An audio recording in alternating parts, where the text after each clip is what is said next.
ಮುಖ್ಯಮಂತ್ರಿ ಸಿದ್ದರಾಮಯ್ಯ ಅವರನ್ನು ಕನ್ನಡದ ತಾರಾಮಣಿಗಳಾದ ಜಯಮಾಲಾ, ಶ್ರುತಿ, ಮಾಳವಿಕಾ ಅವಿನಾಶ್ ಅವರು ಭೇಟಿ ಮಾಡಿ ಕುತೂಹಲ ಮೂಡಿಸಿದ್ದಾರೆ. ಕನ್ನಡದ ನಟಿಯರಾದ ಜಯಮಾಲಾ, ಶ್ರುತಿ, ಮಾಳವಿಕಾ ಅವಿನಾಶ್ ಅವರು ಮುಖ್ಯಮಂತ್ರಿಗಳ ನಿವಾಸಕ್ಕೆ ನಿನ್ನೆ ಭೇಟಿ ನೀಡಿ ಮುಖ್ಯಮಂತ್ರಿಗಳ ಜೊತೆ ಚರ್ಚೆ ನಡೆಸಿದ್ದಾರೆ. ನಂತರ ಮಾಧ್ಯಮಗಳೊಂದಿಗೆ ಮಾತನಾಡಿದ ನಟಿ ಜಯಮಾಲಾ, ಸಾಹಸ ಸಿಂಹ ವಿಷ್ಣುವರ್ಧನ್ ಅವರಿಗೆ ಕರ್ನಾಟಕ ರತ್ನ ಪ್ರಶಸ್ತಿ ನೀಡಬೇಕೆಂದು ಮನವಿ ಮಾಡಿದ್ದೇವೆ. ಜೊತೆಗೆ ಬಹುಭಾಷಾ ನಟಿ ಸರೋಜಾದೇವಿ ಅವರಿಗೂ ಕೂಡ ಕರ್ನಾಟಕ ರತ್ನ ಪ್ರಶಸ್ತಿ ನೀಡಬೇಕೆಂದು ಮನವಿ ಮಾಡಿದ್ದೇವೆ ಎಂದು ತಿಳಿಸಿದರು. ನಂತರ ಮಾಳವಿಕಾ ಅವಿನಾಶ್ ಅವರು ಮಾತನಾಡಿ, ವಿಷ್ಣುವರ್ಧನ್ ಅವರಿಗೆ 75ನೇ ವರ್ಷದ ಸಂದರ್ಭ ಆದ ಕಾರಣ ಮುಖ್ಯಮಂತ್ರಿಗಳನ್ನು ಭೇಟಿ ಮಾಡಿ ಡಾ.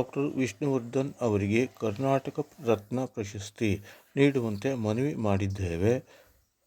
ಅವರು ಕ್ಯಾಬಿನೆಟ್ನಲ್ಲಿ ಚರ್ಚಿಸಬೇಕು ಎಂದು ತಿಳಿಸಿದ್ದಾರೆ.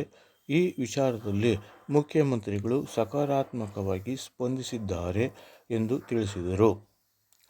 ಒಟ್ಟಾರೆ ಈಗ ಈ ಮೂವರು ತಾರಾಮಣಿಗಳು ಮುಖ್ಯಮಂತ್ರಿಗಳನ್ನು ಭೇಟಿ ನೀಡಿ ಡಾ. ವಿಷ್ಣುವರ್ಧನ್ ಹಾಗೂ ಸರೋಜಾದೇವಿ ಅವರಿಗೆ ಕರ್ನಾಟಕ ರತ್ನ ಪ್ರಶಸ್ತಿ ನೀಡಬೇಕೆಂದು ಒತ್ತಾಯಿಸಿರುವುದು ಸಂತಸ ತರುವ ವಿಚಾರವಾಗಿದೆ.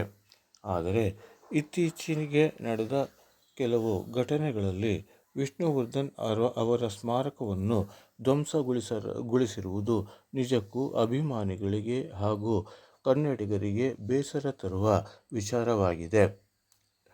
ಬಾಲಕೃಷ್ಣ ಅವರ ಕುಟುಂಬಸ್ಥರು ವಿಷ್ಣುವರ್ಧನ್ ಅವರ ಸ್ಮಾರಕವನ್ನು ಧ್ವಂಸಗೊಳಿಸಿದ್ದು, ಹಾಗಾಗಿ ಇದರಿಂದ ಲಕ್ಷಾಂತರ ಮಂದಿ ಅಭಿಮಾನಿಗಳು ಅಸಮಾಧಾನಗೊಂಡಿದ್ದಾರೆ. ಇದೇ ಸಂದರ್ಭದಲ್ಲಿ ನಟ ಕಿಚ್ಚ ಸುದೀಪ್ ಅವರು ವಿಷ್ಣುವರ್ಧನ್ ಅವರ ಸ್ಮಾರಕವನ್ನು ನಿರ್ಮಿಸಲು ಅರ್ಧ ಎಕರೆ ಜಮೀನನ್ನು ಖರೀದಿಸಿರುವುದು ನಿಜಕ್ಕೂ ಸಂತಸದ ವಿಚಾರವಾಗಿದೆ. ಈ ಜಮೀನಿನಲ್ಲಿ ದರ್ಶನ್ ಅವರು ಡಾ. ವಿಷ್ಣುವರ್ಧನ್ ಅವರ ಪುತ್ಥಳಿಯನ್ನು ನಿರ್ಮಿಸಲು ಮುಂದಾಗಿರುವುದು ಮತ್ತಷ್ಟು ಸಂತಸದ ವಿಚಾರವಾಗಿದೆ. ಅವರು ನಡೆದುಕೊಂಡಿರುವ ರೀತಿ ನಿಜಕ್ಕೂ ಎಲ್ಲರೂ ಮೆಚ್ಚುವಂತಹ ಕ್ರಮವಾಗಿದೆ. ಒಟ್ಟಾರೆ ಮುಖ್ಯಮಂತ್ರಿಗಳು ಡಾ. ವಿಷ್ಣುವರ್ಧನ್ ಅವರಿಗೆ ಕರ್ನಾಟಕ ರತ್ನ ಪ್ರಶಸ್ತಿ ನೀಡುವ ಬಗ್ಗೆ ಯಾವುದೇ ಸಂದೇಹವಿಲ್ಲ. ಆದರೆ ಕ್ಯಾಬಿನೆಟ್ನಲ್ಲಿ ಇದಕ್ಕೆ ಒಪ್ಪಿಗೆ ಪಡೆಯಬೇಕಿದೆ. ಅಲ್ಲದೆ ಸರೋಜಾದೇವಿ ಅವರಿಗೂ ಕೂಡ ಕರ್ನಾಟಕ ಪ್ರಶಸ್ತಿ ನೀಡಬೇಕೆನ್ನುವ ಮನವಿ ಕೂಡ ಬಂದಿದ್ದು, ಹಾಗಾಗಿ ಇದರ ಬಗ್ಗೆಯೂ ಚರ್ಚಿಸುವುದಾಗಿ ಮುಖ್ಯಮಂತ್ರಿಗಳು ತಿಳಿಸಿದ್ದಾರೆ. ಒಟ್ಟಾರೆ ಈ ವಿಚಾರದಲ್ಲಿ ಮುಖ್ಯಮಂತ್ರಿಗಳು ಸಕಾರಾತ್ಮಕವಾಗಿ ಸ್ಪಂದಿಸಿದ್ದಾರೆ.